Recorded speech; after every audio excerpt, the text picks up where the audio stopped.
जब सास ने खा ली हंसने वाली दवा। कुसुम अपनी बहू सुरभि और बेटे ऋतिक के साथ रहती थी। कुसुम के पति सुरेश काम के सिलसिले में अक्सर शहर से बाहर ही रहते थे। एक दिन वो अपने घर आए और कुसुम के लिए बहुत सारी दवा लेकर आए।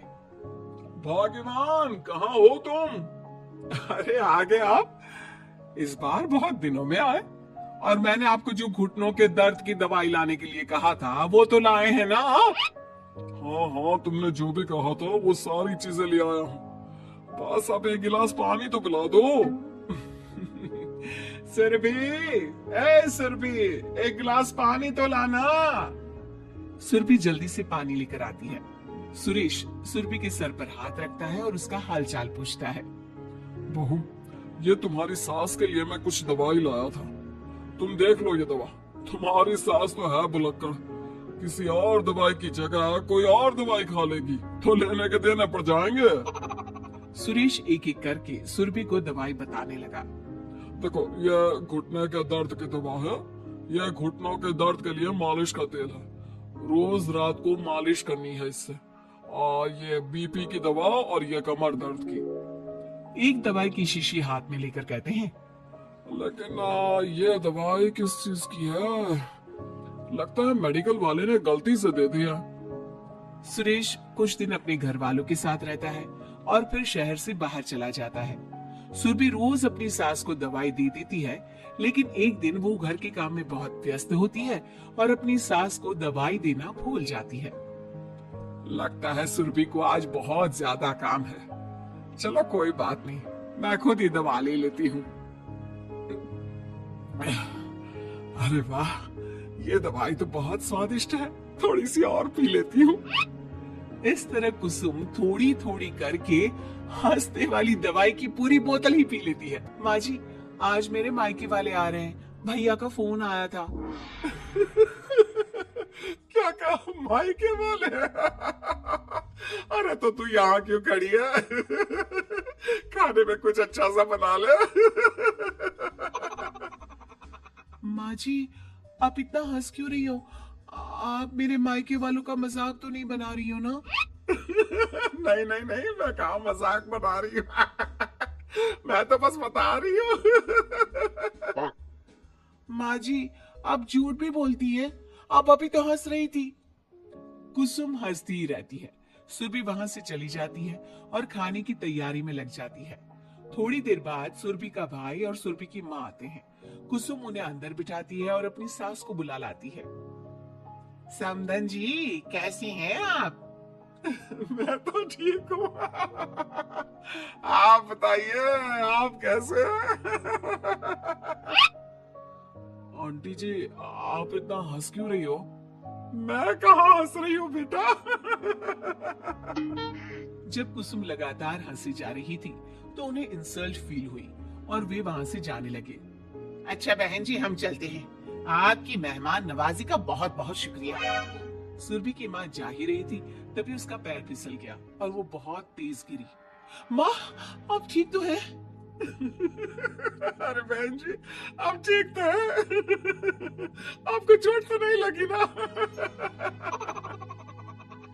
आप मुझसे पूछ रही हैं या मेरा मजाक उड़ा रही हैं? बहन जी, पहले तो आप इतनी बदतमीज नहीं थी, लेकिन अब क्या हो गया है आपको? माँ, आप ठीक तो है ना? अंदर चलिए, मेरे कमरे में आराम कर लीजिए। नहीं सुरभि, हम जा रहे हैं, हमें अपना मजाक और उड़वाने का शौक नहीं है। और सुरभि, तुम अपनी सास का इलाज कराओ। इस तरह सुरभि के मायके वाले चले गए तो सुरभि का गुस्सा चौथे आसमान पर था। उसने अपनी सास से कहा, माँ जी, आपने मेरे भाई और मेरी माँ के साथ ऐसा क्यों किया? अगर आपको उनका यहाँ आना अच्छा नहीं लगा तो आप मुझसे बोल देती। इस तरह उनकी इंसल्ट करने की क्या जरूरत थी? नहीं बहू, मैंने कुछ नहीं किया। अरे भला मुझे क्या पड़ी है जो तेरे घर वालों का मजाक उड़ाऊंगी? देखिए देखिए माँ जी, आप अब भी हंस रही है, आपसे तो बात करना ही बेकार है। सुरभि वहां से चली जाती है। अगली सुबह सुरभि को बहुत तेज बुखार हो जाता है और कुसुम उसे आवाज लगाती हुई उसके कमरे में जाती है। सुरभि, सुरभि, क्या हुआ? अभी तक सो रही हो तुम? क्या हो गया? माँ जी, मुझे बहुत तेज बुखार आ रहा है। अच्छा। ठीक है, ऋतिक को बुलाती हूँ। माँ जी, मुझे बुखार आ रहा है और आप हंस रही हैं। अरे नहीं बहू, मैं कहाँ हंस रही हूँ। वो तो मेरी हंसी रोक ही नहीं रही है। माँ जी, जब आपकी तबीयत खराब होती है तो मैं आपका कितना ख्याल रखती हूँ और आप मुझ पर हंस रही हो। चले जाओ आप यहाँ से। बहू सुन तो सही। नहीं माँ जी, आप जाओ यहाँ से। अब तो आपके बेटे ही आपसे बात करेंगे और मैं पापा जी को भी बताऊंगी कि आजकल आप क्या कर रही हैं। जब ऋतिक घर आया तो सुरभि ने उसे सारी बात बताई। मुझे तुम्हारी बात पर विश्वास नहीं हो रहा। माँ तो तुमसे बहुत प्यार करती है, फिर वो तुम्हारा और तुम्हारे घर वालों का मजाक क्यों उड़ाएंगी? खैर अभी छोड़ो इस बात को, अभी तो तुम मेरे साथ चलो, तुम्हारी दवाई ले आते हैं। कुछ दिन में सुरभि ठीक हो गई। एक दिन ऋतिक को पता चला कि उसकी मौसी के बेटे राहुल की तबीयत बहुत खराब है, तो वो अपनी माँ और पत्नी को लेकर हॉस्पिटल पहुंचा। मौसी जी, कैसे हैं राहुल भैया? बेटी, इतने दिन हो गए मेरे राहुल को बीमार हुए, लेकिन उसकी तबीयत में कोई सुधार नहीं आ रहा। अरे छोटी, हुआ क्या है राहुल बेटे को? कुछ बता तो सही। माँ, आप हंस क्यों रही हो? कहाँ हंस रही हो बेटा? मैं तो अपनी बहन के बेटे के लिए परेशान हूँ। माँ, ये क्या तरीका है? रहने दे बेटा, ये तो मैंने सुना था कि मुसीबत में साया भी साथ छोड़कर चला जाता है। आज मैंने देख भी लिया। अरे नहीं बहन, मैंने ऋतिक और राहुल में ना कभी कोई फर्क नहीं किया। फर्क तो दिख रहा है कुसुम दीदी। अगर आपके बेटे की तबीयत खराब होती तो आप ऐसे हंसती क्या? ऋतिक बेटा, ले जा अपनी माँ को यहाँ से। ऋतिक बहुत गुस्से में अपनी माँ से बात करने लगा, लेकिन कुसुम तो सिर्फ हंसे ही जा रही थी। ऋतिक ने अपने पापा को फोन करके बुलाया और उन्हें सारी बात बता दी।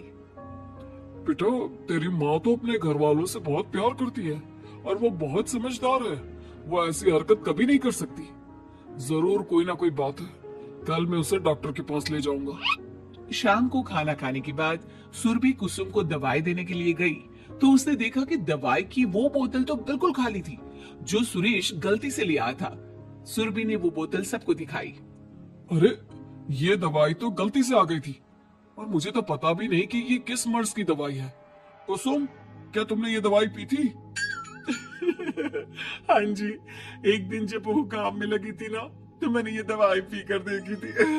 मुझे दवाई बहुत स्वादिष्ट लगी तो मैंने सारी पी ली। माँ, आपको दवाई स्वादिष्ट लगी? अरे आप भी बच्चों जैसी बात करती हो। ऐसे कोई भी दवाई नहीं पीनी चाहिए, इससे कोई बड़ा नुकसान भी हो सकता है। मैं अभी डॉक्टर से पूछ कर आता हूँ। ऋतिक डॉक्टर के पास गया और कुछ देर में वापस घर आकर सबको बताया।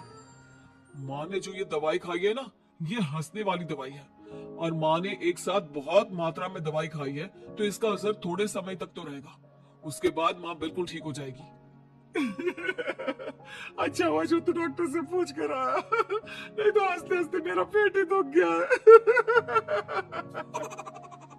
तुम जब तक पूरी तरह ठीक नहीं हो जाती घर पर ही रहना, और घर पर कोई मेहमान आए तो उससे बात मत करना। आप ठीक कह रहे हो, मैं ऐसा ही करूंगी। अब मैं बिल्कुल हंसूंगी। कुसुम की बात सुनकर सभी हंस पड़े।